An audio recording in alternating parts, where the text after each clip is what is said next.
चर्चा विज्ञान और अध्यात्म के आधार पर होती है। मैं उस संदर्भ की चर्चा आपके पास कर रहा हूं। मैं ना किसी वेद के बारे में पढ़ा हूं, ना जानता हूं, ना मैं किसी भगवान को हाथ जोड़ा हूं। मैं अपनी जिंदगी में गरीबों के अलावे किसी के पैर नहीं छुए। हमको 18,000 बीघा जमीन था, मेरे दादा को 100 बीघा जमीन बचा है। मैं अपनी लाइफ में टोटल जमीन दान दे दिया सिर्फ गरीब को। मेरे बाप ने एक बार हमसे नहीं पूछा कि तुम कर क्या रहे हो। आप चिंता ना करिए। हम राजा कामाख्या, साहू पर्वता, अनमोल बाबू के बाद इस देश में नम्मा राजा था, जो मथुरा से हम लोग आए। मैं उस संदर्भ में एक ही बात कहूंगा, विवाद ना करते हुए हम संत रविदास की बात करें, वो कौन थे? तो उसी की तस्वीर लगा लीजिए ना, छोड़ दीजिए वाल्मीकि जी, जिन्होंने हर शब्दों में मानव जीवन की व्याख्या की कि किसी के रंग, गरीबी, कपड़े के आधार पर जाति का मूल्यांकन नहीं किया जा सकता। और जाति का मूल्यांकन बहुत बाद में हुआ। अर्जुन यदि क्षत्रिय हो गए महाभारत के मुताबिक, तो युधिष्ठिर को ब्रह्मणो जानति ब्रह्मणम, मतलब यदि कोई पासवान आज आईएएस है और कोई ब्राह्मण यदि आज सुलभ शौचालय में जाकर के पैसा काट रहा है, तो पासवान ब्राह्मण है, क्योंकि वो ज्ञान देना जानता है और जान गया है। हमें उसी की प्रतिष्ठा ब्राह्मण से ऊपर रखनी पड़ेगी। बहुत क्लियर है। इसमें जाति के आधार पर हम कतई, और जाति व्यवस्था मैं जानता हूं जितना मैंने वर्ल्ड को पढ़ा। लोहार, लोहा का काम करने वाला लोहार, कमार, चमार, चाम का काम करने वाला, जाति कार्यों से और कर्मों के आधार पर उसकी नामांकन हो गया। और बाद में उसका शोषण लोगों ने अपने तरीके से किया, अपने तरीके से बौद्धिक लोगों ने किया। हम एक स्पिरिचुअल परिवार के लोग हैं, और मैं कंप्लीट रूप से एक आनंद मार्गी आइडियोलॉजी को मैं, और कबीर की आइडियोलॉजी को, कबीर की जितनी पंक्ति और पानी को जितना मैंने देखा या जाना, या वर्ल्ड की हिस्ट्री को जितना पढ़ने की कोशिश मैंने अध्यात्म में की, उसमें जो जो जुग दृष्टा आए, और यदि मैं यह भी मान लूं, छोड़ दीजिए वाल्मीकि जी को, मैं यह मान लूं भगवान बिरसा मुंडा, जिसने मानव जीवन की खूबसूरत संरचना के लिए अपनी कुर्बानी और सबसे बड़ी क्रांति की, तो उसकी तस्वीर पप्पू यादव के घर में क्यों नहीं है? हमने अपने क्रांतिवीर को अपने घर में रख करके सम्मान नहीं दिया। इसीलिए जिनको हम अनुवाद कहते हैं, उन लोगों ने उनका सम्मान देना नहीं सीखा। हमें सबसे पहले अपने समाज के लोगों को पैर छूना पड़ेगा। जैसे वो लोग कहते हैं, क्यों हो बाबू, कुमार साहब, लाल साहब, हम लोग कहते हैं रेत छोड़ा। हम अपने बच्चों को बाबू नहीं बोलते, हम उसको सम्मान नहीं देते हैं। नतीजा होता है कि पड़ोसी के जो बड़े लोग हैं उसको सम्मान नहीं दे पाते। अब मैं उसमें ना जाके मैं इस पे जाऊंगा कि जो बात लगातार यह होती है कि समाज में लोग पढ़ेंगे कहां से।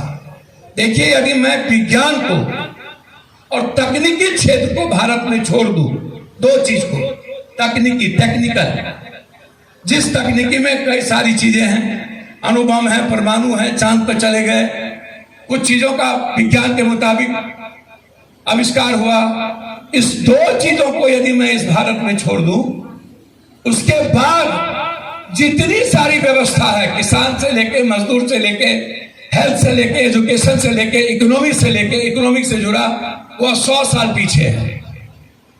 100 साल 200 साल हम पीछे हैं, और 100 साल पीछे में 9 करोड़ हम शुरू करते हैं 68 लाख आदिवासी जो हिंदुस्तान में है, जिसमें 4,872 आदिवासी ही आज तक मात्र रोजगार के रूप में अपने आप को आगे बढ़ा पाए। एजुकेशन का ग्रोथ दुनिया में सबसे नीचे किसी का है तो आदिवासी और बुशहर का है, वर्ल्ड के हिस्ट्री में, दुनिया की हिस्ट्री में। उसके बाद यदि एजुकेशन का ग्रोथ है सबसे कम, वो जो रेस्ट समाज के दलित और अत्यंत पिछड़े के लोग हैं, जैसे कमार, कुम्हार, नुनिया, चंद्रवंशी, केवट, निषाद, जो इसमें कई जातियां हैं वो सबसे नीचे है। कोई ऐसा क्रांतिवीर इस दुनिया में क्यों नहीं आया जब दो प्राइम मिनिस्टर जनता दल के बने और जिसमें रामविलास जी से लेकर सब लोग आए, मंडल कमीशन लागू करने की बात आई। इसका मूल्यांकन आज तक इस कंट्री में क्यों नहीं हुआ? मंडल कमीशन का को लागू करने में यदि रामविलास जी, शरद जी और लोग, मुलायम सिंह, इन लोगों ने एक प्रयास किया, लेकिन इस प्रयास को मुहूर्त रूप किसने दिया? आदरणीय बीपी सिंह। बीपी मंडल की जय जयकारा होगी और बीपी सिंह का जय जयकारा क्यों नहीं होगा? इसलिए कि वो राजपूत थे, वो तो राजपूत से भी चले गए। यदि कोई युग के सदी में किसी ने समाज के कमजोरों की भूमिका में थोड़ी भी महत्वपूर्ण भूमिका निभाई, क्या हम सबको उसकी रेस्पेक्ट करनी चाहिए कि नहीं? सिर्फ हम रामविलास जी, शरद जी की बात कर लिए, हम लालू जी की बात कर लिया, लेकिन बीपी सिंह की बात क्यों नहीं की? मंडल जी हमारे नाना थे, चचेरे अपने। कांग्रेस ने एक कमेटी बनाई जिसके अध्यक्ष बनाए। कांग्रेस ने तय किया कि कौन सी लाइन आपको लिखने, उन्होंने लिख करके दे दिया। लागू हुई। लागू होने के बाद आज तक इस कंट्री में किसी सरकार ने यह मूल्यांकन नहीं किया कि मंडल कमीशन लागू होने के बाद दलितों को और अत्यंत पिछड़ों को कितना लाभ मिला। प्रमोशन में मिला कि नहीं, कितने जगहों पर मिला कि नहीं, लाभ मिला तो कितने मिले, जनरल कोटा की सीट, अत्यंत पिछड़ा ओबीसी दलित का सीट खाली हुआ तो उस पर जनरल कोटा कैसे भर दी गई? हम जांच क्यों नहीं पाए?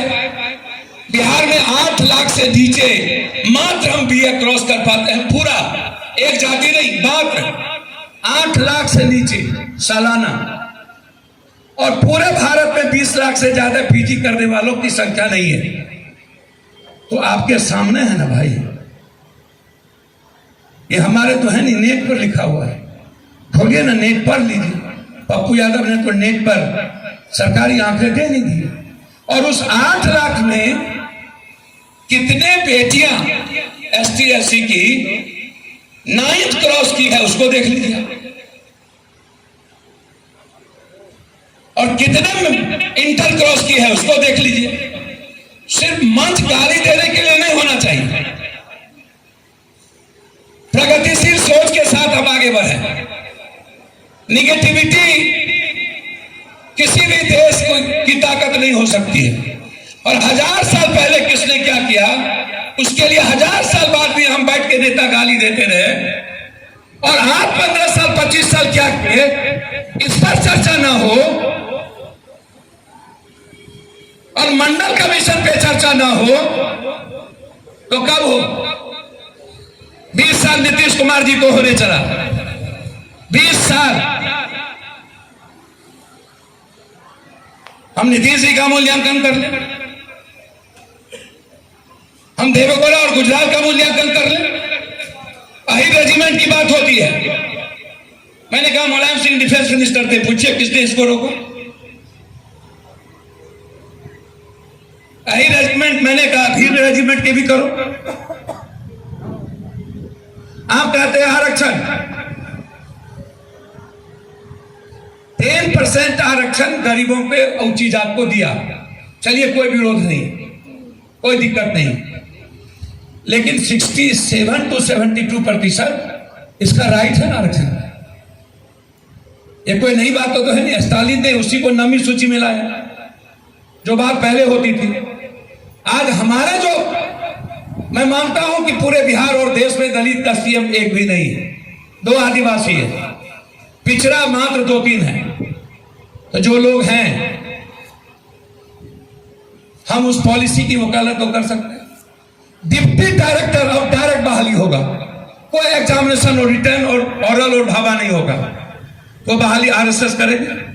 एक भी डिप्टी डायरेक्टर पप्पू पासवान, पप्पू राम, पप्पू भुइया, पप्पू यादव, पप्पू मंडल, पप्पू दुनिया नहीं होगा, वहां हमने विरोध नहीं किया।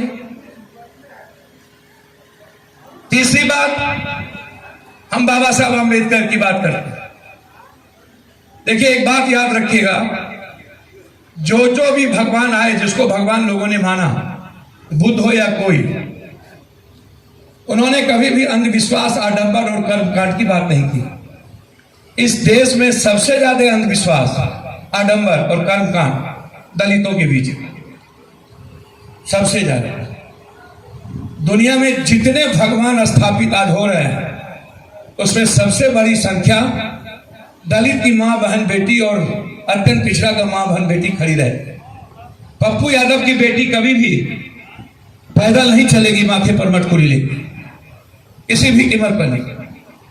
लेकिन यदि मैं किसी जग में जाता हूं और वहां खुलेआम मैं इस बात को रखता हूं कि ये 10 किलोमीटर 50 किलोमीटर गरीबी की बेटी को माथे पर रख करके घुमा के लाओ, और पप्पू यादव की बेटी एक रथ पर बैठ के यात्री मां बन करके हाथ ऐसे करके चले।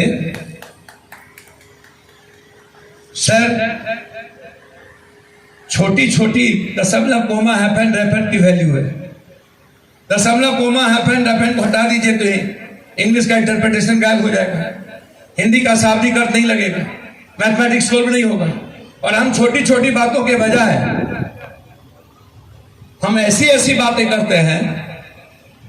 काशीराम जी ने जो अंतिम तक गए, और सबसे ज्यादा जाकर के पंजाब से लेके जब वो 2 जगह पहुंचे, बाबा साहब अंबेडकर के बाद, यदि मैं पेरियार साहब के परिवर्तनकारी उस क्रांति को छोड़ दूं और ज्योतिबा फुले, साहू जी और सावित्रीबाई फुले जी के उस विनम्रता के उस आचरण को और मानव जाति के खूबसूरत जीवन पद्धति को छोड़ दूं, तो बाबा साहब अंबेडकर दुनिया में एक ऐसे विचारक बने जिन्होंने कभी दूसरों को गाली देकर के इस ग्रंथ को नहीं लिखा। और हम दूसरों को गाली देकर के अपने ग्रंथ को स्थापित करना चाहते। काफी है ये किताब काफी है। बाबा साहब अंबेडकर की ये संविधान, जिन्होंने किसी भी एक जाति धर्म विशेष के लोगों के साथ जस्टिस नहीं की, किसी भी समाज समूह व्यवस्था और विचार के साथ जीने वाले लोगों के साथ अनजस्टिस नहीं किया। उन्होंने हर व्यक्ति के विचारों की अभिव्यक्ति के साथ जीने के लिए के रास्ते दिए। उन्होंने रहन सहन से खाने पीने तक की जीने की आजादी का एक विचार दिया। और वो एक बड़ा ग्रंथ है, चाहे इस्लाम, चाहे बुद्ध, चाहे नानक, चाहे राम या रहीम, चाहे संत रविदास हो, चाहे दुनिया को मानने वाले बाबा साहब अम्बेडकर को कुछ पढ़े लिखे लोग हैं। सरकार की मूर्ति का स्थापना मायावती ने हर गांव में जाकर के, दलितों के गांव में जाकर के बाबा साहब अम्बेडकर की मूर्ति की स्थापना हो गई। लेकिन जब आरक्षण की बारी आई थी, और जिस दिन बहुत उम्मीद था मायावती जी से कि हम 25% आरक्षण हमको निजी क्षेत्र में 35% हमको मिलेगा, और पूर्व गवर्नमेंट जब आई तब जाकर के हम निर्णय लेने में हम सक्षम नहीं हो पाए।